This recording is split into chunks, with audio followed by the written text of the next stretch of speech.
Hello. What are the key components of a product teardown? Let's learn. Think of product teardown as a way of dissecting a gadget to understand how it works, what are the key components, and what are the different constraints that it has.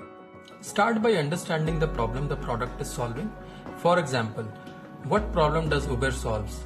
It solves the user's need to go from point A to point B. Understand how the product solves the problem. For example, Uber provides a marketplace for users to find and hire cabs. Also try to understand what are the different alternatives that exist in the market. Try to find out about the competitors and what sort of differentiation is offered by the product.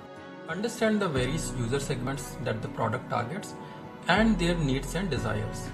For example, office goers using Uber to hire cabs for daily office commute. Next, take a core use case for the key user segment and map the entire user journey. Find out the pain points and the friction points along the way. Identify key problem areas and find ways to solve for the problems. Next, prioritize the solution and define the metrics that will move after the solutions are implemented. I hope this was helpful.